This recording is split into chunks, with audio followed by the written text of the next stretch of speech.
안녕하세요. 팀 치과 아저씨입니다. 치과 아저씨의 투자 스케일링과 함께하는 차트 분석 바이블 책을 베이스로 하는 기술적 분석 강의 17강을 시작해 보도록 하겠습니다.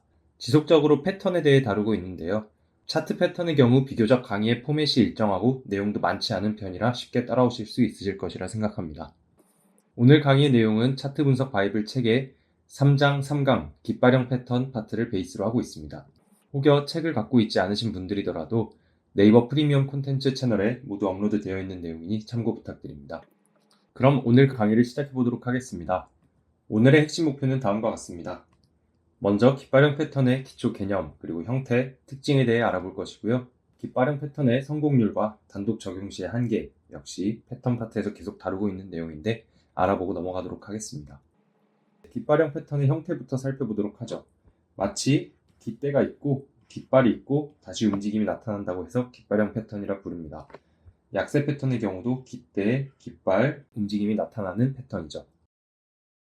기존의 패턴은 수렴하는 형태를 보였는데요. 삼각 수렴이 이랬고요. 쐐기형 패턴은 같은 기울기를 가지고 수렴했죠. 깃발형 패턴은 기존의 수렴형 패턴들과 주요한 차이가 상단과 하단 추세선의 기울기가 평행하다는 점이 되겠습니다. 깃발형 패턴은 신뢰도가 비교적 높은 지속형 패턴에 해당하고요. 패턴 이후에 깃대에 해당하는 기존 추세가 지속되는 경향이 상대적으로 높습니다. 강한 가격 움직임 뒤이어 나타나는 패턴이고요. 강한 움직임 뒤에 숨고르기를 의미합니다. 이를 전문적인 용어로는 콘솔리데이션 피리오드라고 부르죠. 강세 깃발형 패턴부터 알아보도록 하겠습니다. 강세 깃발형 패턴은요, 큰 상승세 이후에 콘솔리데이션이 나타나는 것이고요.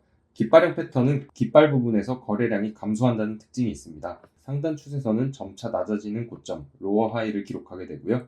하단 추세선 역시 점차 낮아지는 저점, 로어 로우를 기록하게 됩니다. 깃발의 되돌림, 즉 상승 이후에 나타나는 하락은 통상적으로 깃대의 50% 미만입니다. 이상적으로는 피보나치 0.382 되돌림 내에서 일어나게 되는 것이 이상적인데요. 피보나치 되돌림을 숙지하지 못하신 분들이더라면 넘어가셔도 좋겠습니다. 그러면 강세 깃발형 패턴에서의 거래 진입에 대해 살펴보도록 하죠.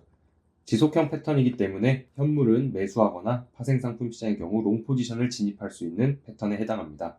첫 번째 엔트리는 상단 추세선을 돌파할 때 진입하는 전략입니다. 돌파 후 리테스트를 확인하고 진입하는 것도 역시 첫 번째 전략에 해당하겠습니다.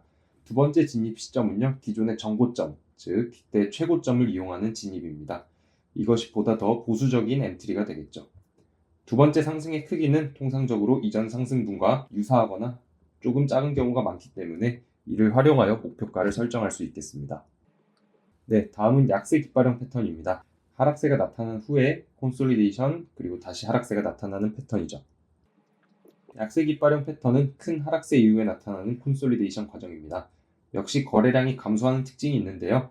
약세 깃발형 패턴은 거래량이 유지되는 경우도 있습니다. 그 이유는 다음에 살펴보도록 하겠습니다.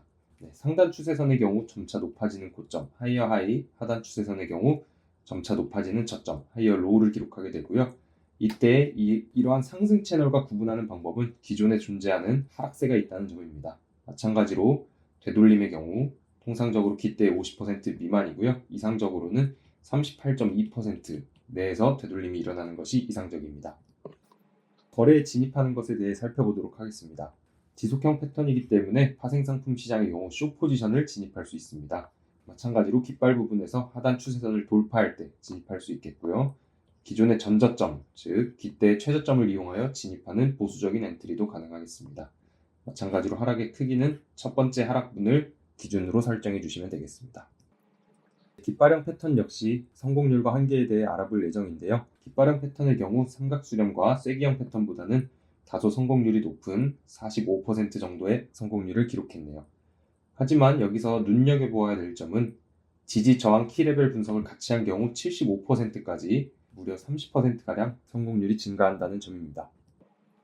깃발형 패턴의 키포인트에 대해 다시 한번 짚고 넘어가도록 하죠. 첫 번째로 깃대에 상응하는 가격 움직임이 나타나야 됩니다. 이 가격 움직임은 강할수록 신뢰도가 높게 되겠죠. 이후 깃발은 숨고르기 구간, 콘솔리데이션 채널에 해당하고요. 이때 채널을 이루는 두 추세선은 평행합니다.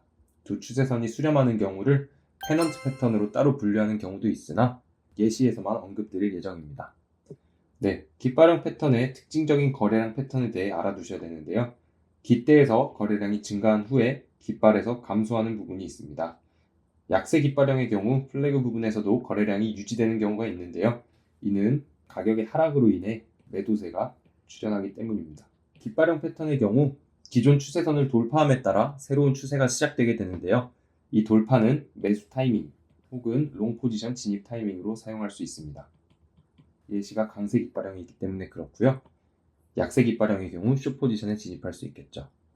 추세선 돌파 이후 다양한 트레이딩 툴을 활용하여 가격이 다시 원래의 상승세를 유지하는지 확인하는 과정이 반드시 필요하겠습니다.